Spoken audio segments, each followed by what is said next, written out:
কেমন আছো সবাই? বলো সবার পুজো কেমন কাটলো? আর সবাইকে জানাই শুভ শারদিয়া।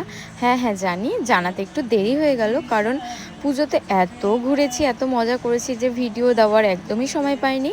এর জন্য এখন তোমাদেরকে আস্তে আস্তে সব ব্লগগুলো শেয়ার করব।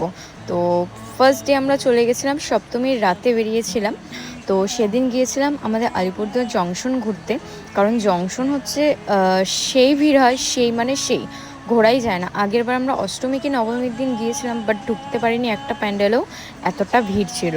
তো আজকে আমরা সপ্তমীতে বেরিয়েছি। তোমাদেরকে প্রত্যেকটা ক্লাবের নাম তো আমি বলতে পারবো না, কারণ আমি ক্লাবের নামগুলো দেখিনি। একটাই বলতে পারবো, এটা ছিল হচ্ছে যুব সংঘ ক্লাব কালীবাড়ি।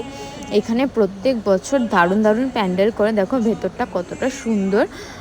সব কিছুই কিন্তু ওই ঝিনুক দিয়ে করেছে, কাজটা দেখো কতটা নিখুঁত হয়েছে। আর এখানকার দুর্গা মাটাকেও খুব সুন্দর লাগছে। আর এটা ছিল হচ্ছে জংশন পলিমঙ্গল ক্লাব, এখানে হয়েছিল হচ্ছে কেদারনাথ মন্দির। তো দেন আমরা ওখান থেকে চলে গেছিলাম খেতে, খাওয়া দাওয়া করে। এই যে দেখো এখানে মোবাইল টিপছে, আর সব ভিডিওর দায়িত্ব শুধু সব সময় আমারই থাকে। যাই হোক, পুজো তো খুব ভালো কাটলো। খাওয়া দাওয়া কমপ্লিট করে দেন বাড়ির দিকে এখন রওনা দিচ্ছি। আর ভেবেছিলাম এবার ব্লগটা একদম রিয়েল ভয়েসে দেবো, বাট তখন রিয়েল ভয়েসে দিতে পারিনি, তাই ভয়েস ওভার দিচ্ছি।